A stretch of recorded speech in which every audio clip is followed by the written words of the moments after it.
Some young people don't have equity. They have parents that are not going to make it. So over the years, we have integrated generations. We bring the parents together, bring the kids together, use the income from the two. I am on the Gold Coast somewhat 16 years ago, and my receptionist knocks on my door and says to me, your 10 o'clock is here. You guys got that? Your 10 o'clock appointment is here. So I go into the boardroom, and the coffee in JDL is always good. That's for sure. So I go into the boardroom, and there's this lady sitting there, right? And she's drinking her coffee. And I said, not a word of lie. I opened the door, and I went, ta-da! That's the eccentric bit, right? How many times you get to see a financial advisor? He opens the door and goes, ta-da! Right? Ta-da! And she says, I already know this is going to be a waste of time. Like, what a donor, right? Ta-da! I already know this is going to be a waste of time, she says. Oh, okay. So why are you here? Why are you here? You know?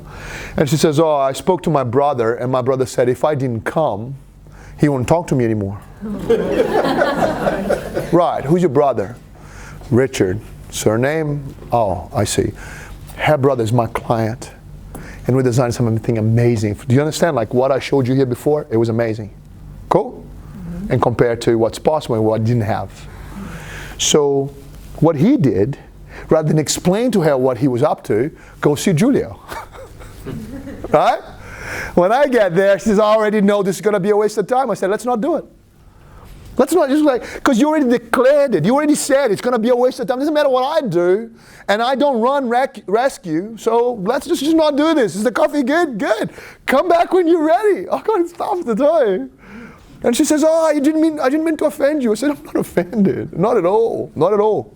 Right? It's totally cool. You already have some parameters in your space, in the way you see life. Things already happening for you. And for you, you call it a waste of time. It's totally cool.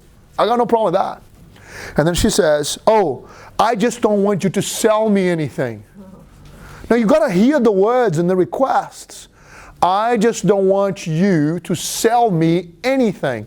It's a legitimate request. Right?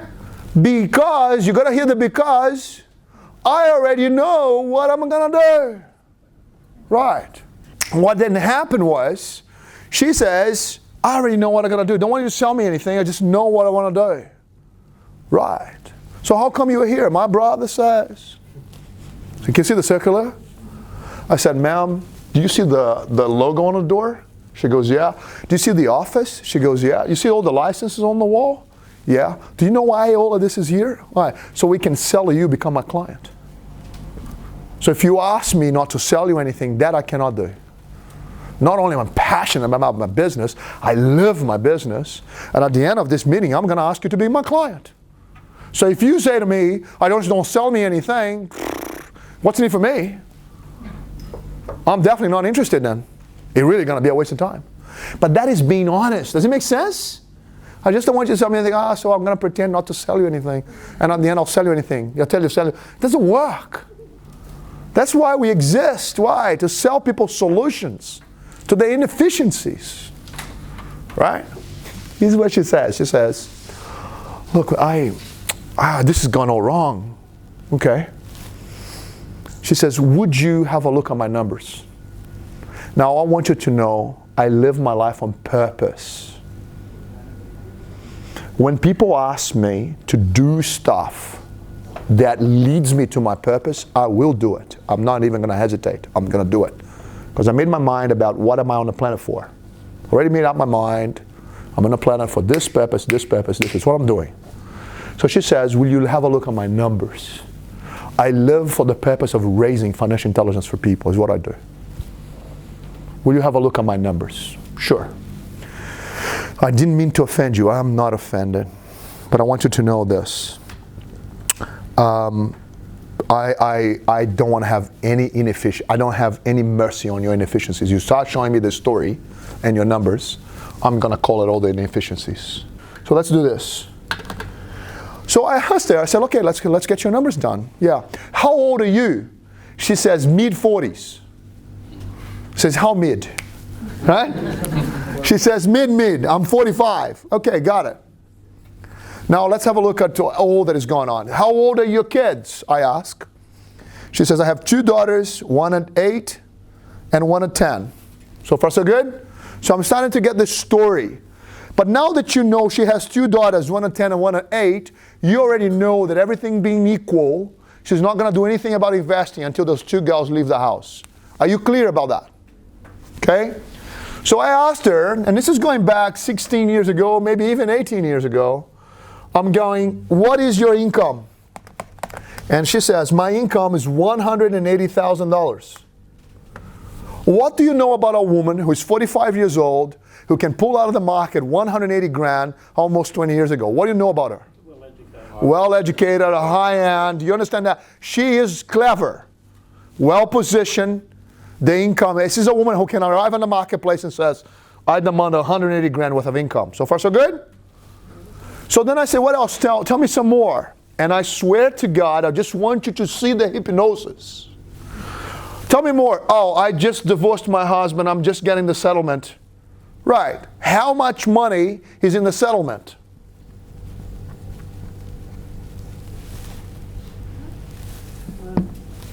I'm not making this up. So I want you to start noticing, right, that 10 years, because you can start do some sums here. The husband, the ex-husband, is the father of the daughters. The last 10 years, she accumulated what she makes in 1 year. So you see all the inefficiency. You get that? So they done it and they sold it. And I said, well, what do you want to do? She says, I want to buy a house in Townsville, get this, for $450,000. What do you know about a house in far north Queensland, in Townsville, $450,000 almost 20 years ago? What do you know about the house already?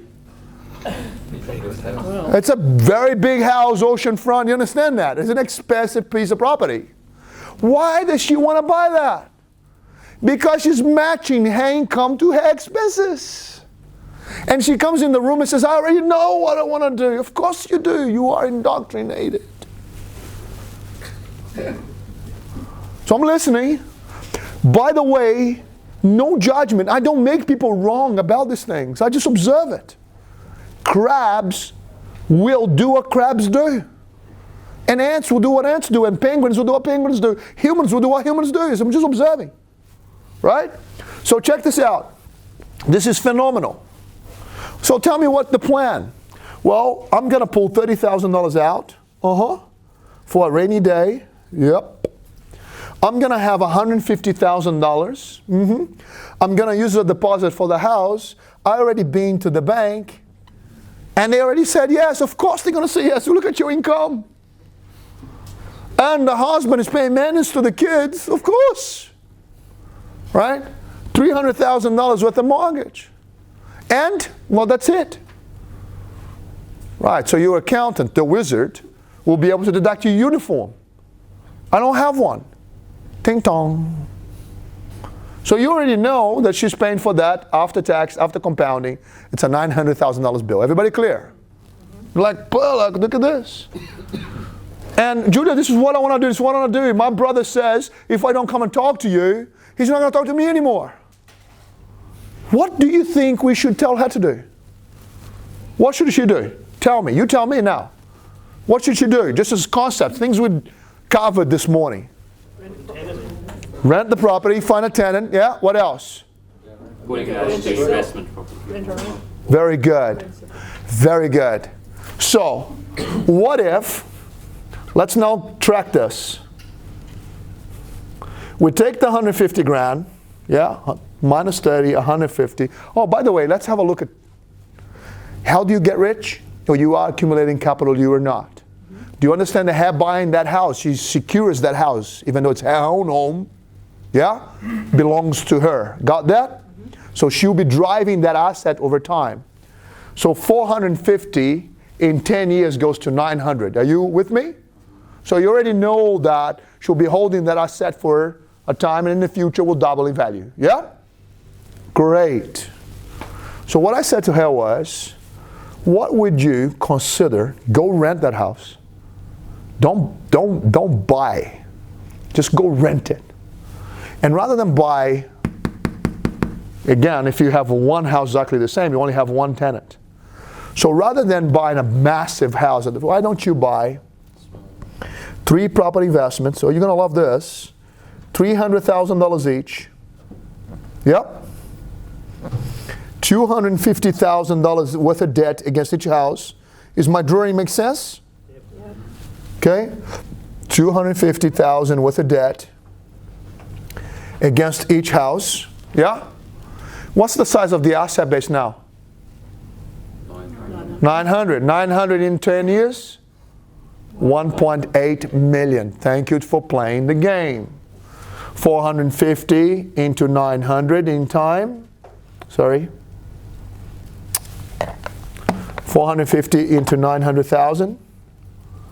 Over here is 1.8, sorry, it's 900,000 into 1.8 million. Do you guys see this? Yeah. Here, she is paying for it after tax, after compounding. Over here, I'll bring Tom, Dick, and Harry up front. Now, what are the chances do you think she's going to go see the wizard? Very high. Look at her income. 3 property investments.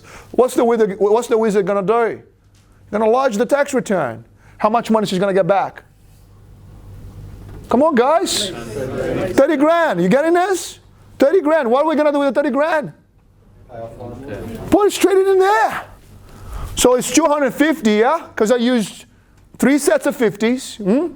50 deposit here, 50 deposit here, 50 deposit here. 250 worth of deposit, worth of debt.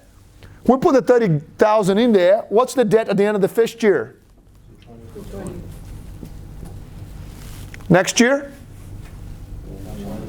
This is just time running now, yeah? Next year? You know what we did? Actually, we bought another house.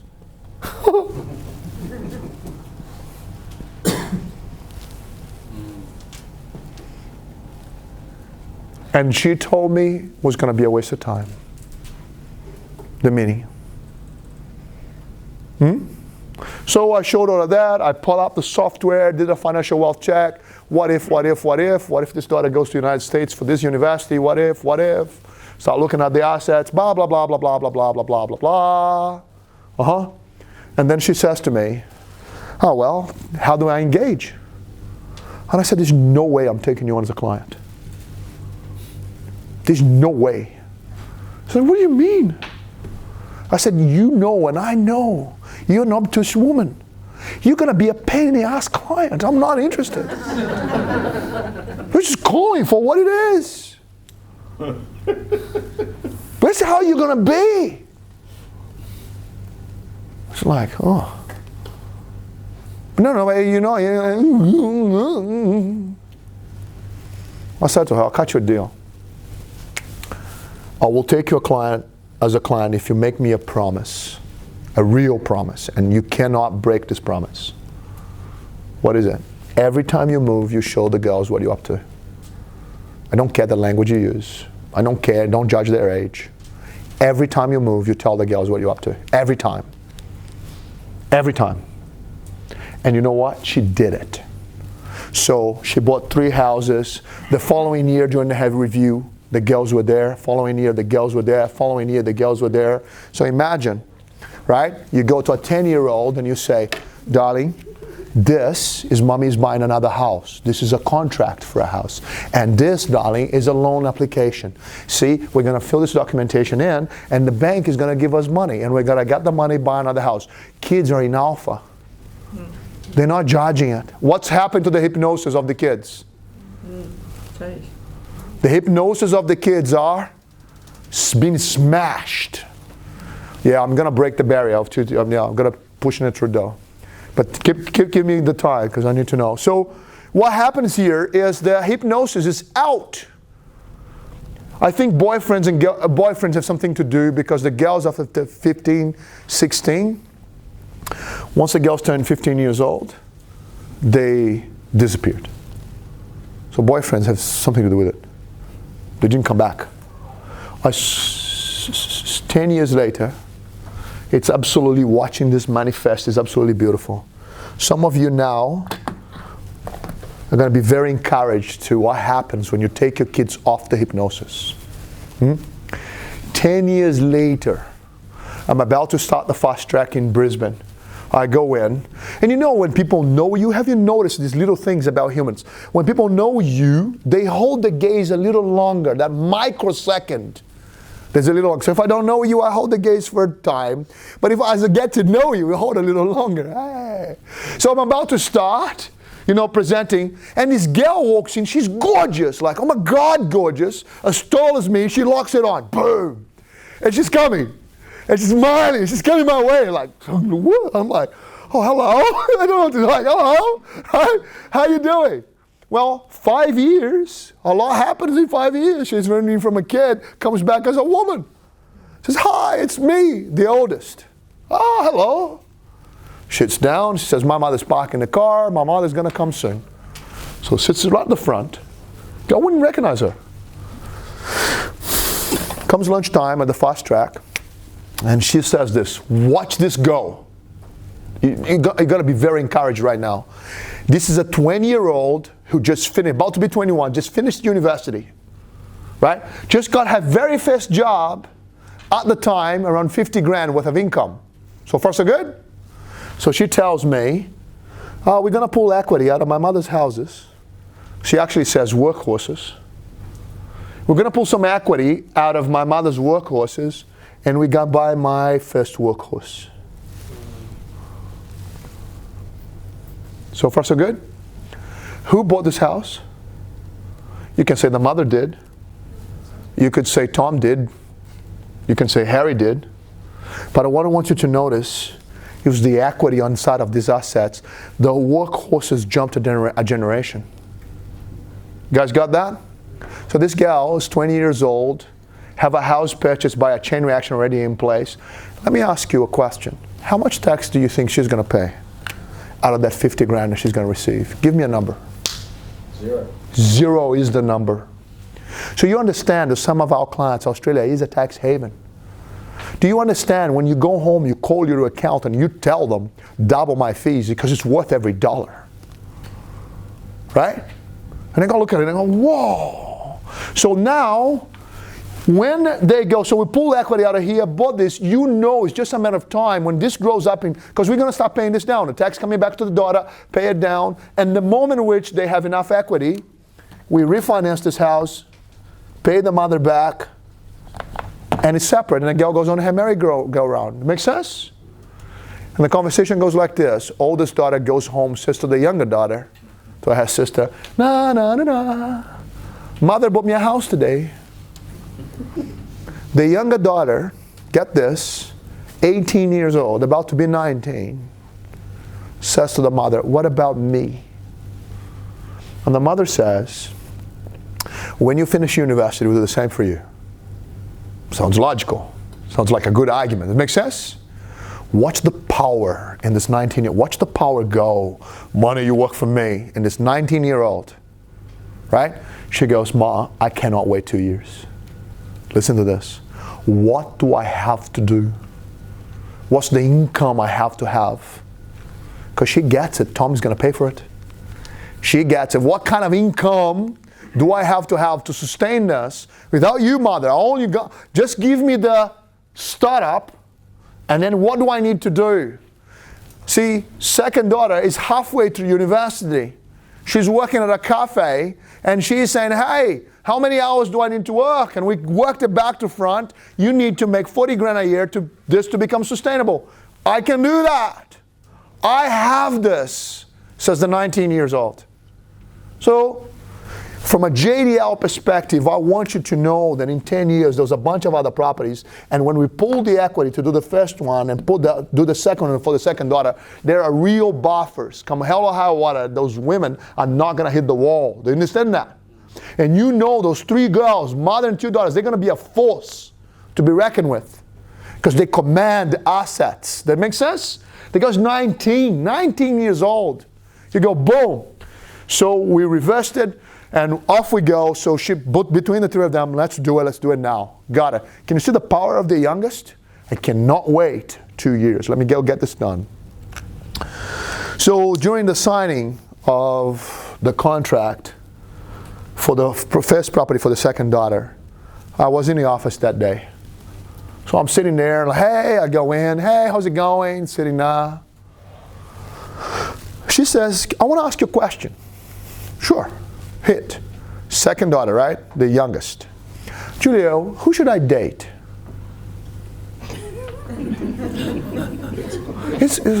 What? I'm the advisor of financial advice. So who should I? The moment that the answer starts to come out of me, right? Which was, date who you like, you know? I don't know, if you like a guy, go see him, you know? Well, no.